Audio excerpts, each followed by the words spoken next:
कभी सोचा है एक शानदार आइडिया एक बहुत बड़ी सक्सेसफुल कंपनी कैसे बन जाता है?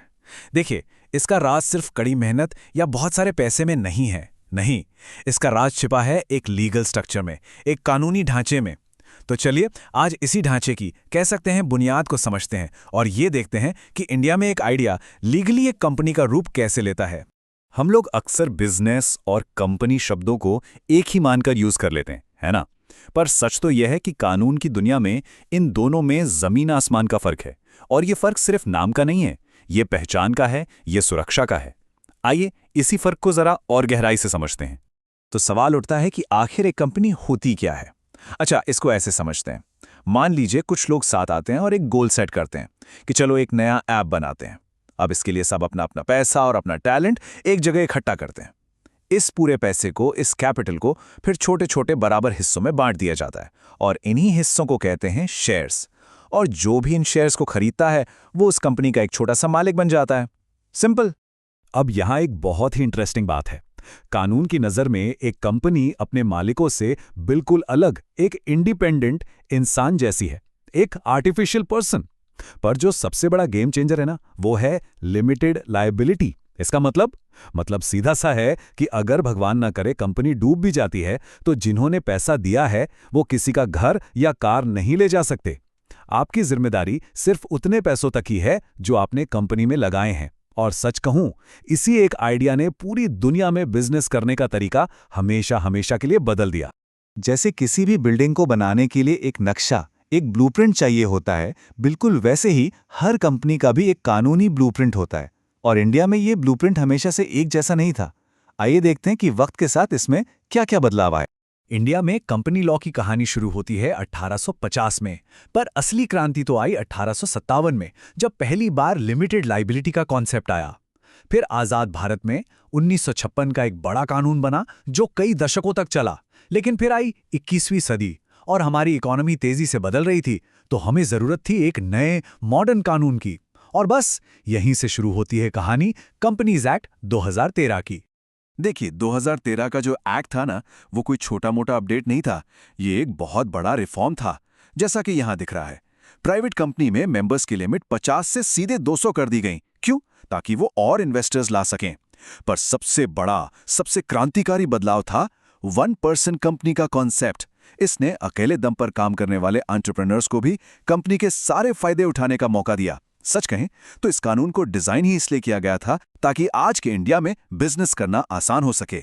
तो ठीक है, ब्लूप्रिंट हमारे पास है। अब ये देखते हैं कि इस ब्लूप्रिंट को यूज करके जमीनी हकीकत में एक कंपनी खड़ी कैसे की जाती है। किसी भी कंपनी को बनाने के 4 मेन स्टेप्स होते हैं। स्टेप 1 है प्रमोशन। ये वो स्टेज है जब कोई आइडिया दिमाग में आता है और ये पता लगाया जाता है कि ये आइडिया चलेगा भी या नहीं। फिर आता है स्टेप 2, इनकॉर्पोरेशन, मतलब कंपनी को लीगली रजिस्टर करवाना। तीसरा स्टेप है पैसा जुटाना, यानी कैपिटल रेज करना। और आखिरी में चौथा स्टेप, जब कमेंसमेंट सर्टिफिकेट मिल जाता है तब कंपनी ऑफिशियली अपना काम शुरू कर सकती है। ये एक आइडिया के हकीकत बनने का पूरा सफर है। इन सारे स्टेप्स में से अगर एक सबसे जरूरी डॉक्यूमेंट है तो वो है सर्टिफिकेट ऑफ इनकॉर्पोरेशन। आप इसे कंपनी का ऑफिशियल बर्थ सर्टिफिकेट समझ सकते हैं। जिस पल ये सर्टिफिकेट इशू होता है ना, उसी पल से कानून की नजरों में वो कंपनी एक अलग पहचान बन जाती है। एक ऐसी पहचान जो अपने नाम पर प्रॉपर्टी खरीद सकती है, कॉन्ट्रैक्ट कर सकती है और हाँ, किसी पर केस भी कर सकती है। तो ठीक है, कंपनी बन गई, पर सवाल यह है कि ये किस तरह की कंपनी होगी। जैसे गाड़ियों के अलग अलग मॉडल्स होते हैं, वैसे ही कंपनियों के भी अलग अलग टाइप होते हैं। चलिए कुछ मॉडर्न टाइप्स और उनकी रूल बुक्स पर एक नजर डालते हैं। 2013 के कानून की सबसे बड़ी देन में से एक यकीनन 1% कंपनी या ओपीसी है। मतलब अगर कोई अकेले ही अपना स्टार्टअप शुरू करना चाहता है तो ये बिल्कुल उसी के लिए है। ना किसी पार्टनर को ढूंढने की जरूरत, और सबसे बड़ी बात, आपकी पर्सनल प्रॉपर्टी भी बिजनेस के रिस्क से पूरी तरह से सेफ रहती है। ये वाकई में सोलो एंटरप्रेन्योर्स के लिए एक बहुत बड़ा वरदान है। कानून बनाने वाले ये भी समझते हैं कि आप एक बड़ी मल्टीनेशनल कंपनी और एक छोटे से स्टार्टअप पर एक जैसे नियम नहीं थोप सकते। इसीलिए स्मॉल कंपनी का कॉन्सेप्ट लाया गया। इन कंपनियों के लिए कागजी कार्रवाई, जो कंप्लायंस होता है, वो काफ़ी कम होता है। नियमों में भी छूट मिलती है ताकि अपना पूरा फोकस बिजनेस को ग्रो करने पर लगा सकें। अच्छा, अब बात करते हैं सरकारी कंपनियों की। यहाँ नियम बहुत ही सिंपल है। अगर किसी भी कंपनी की टोटल शेयर कैपिटल का 51% या उससे ज़्यादा हिस्सा सरकार के पास है, चाहे वो सेंट्रल गवर्नमेंट हो या स्टेट गवर्नमेंट, तो बस वो कंपनी गवर्नमेंट कंपनी कहलाएगी। मतलब सीधा सा हिसाब है, जिसका हिस्सा ज़्यादा, कंट्रोल उसी का। 1 मिनट के लिए सोचिए कि हर कंपनी एक देश की तरह है और हर देश की तरह इसके भी 2 सबसे ज़रूरी कानूनी दस्तावेज होते हैं। एक वो जो ये बताता है कि ये कंपनी बाहरी दुनिया के साथ कैसे डील करेगी, और दूसरा वो जो ये बताता है कि इसके अपने अंदर के नियम कानून क्या होंगे। और ये 2 रूल बुक्स हैं, मेमोरेंडम ऑफ एसोसिएशन यानी MOA और आर्टिकल्स ऑफ एसोसिएशन यानी AOA। जैसा कि यहाँ साफ दिख रहा है, MOA कंपनी का संविधान है, इसकी सबसे बड़ी और सबसे ज़रूरी किताब। ये इसकी हदें और इसकी पावर तय करता है, और इसे बदलना भाई बहुत मुश्किल है। दूसरी तरफ है AOA। ये कंपनी की इंटरनल रूल बुक है, मतलब मीटिंग्स कैसे होंगी, डायरेक्टर्स कैसे चुने जाएंगे, ये सारी बातें इसमें होती हैं, और इसे बदलना थोड़ा आसान होता है। तो अगर MOA देश का संविधान है, तो AOA उस देश के शहरों के लोकल नियम है।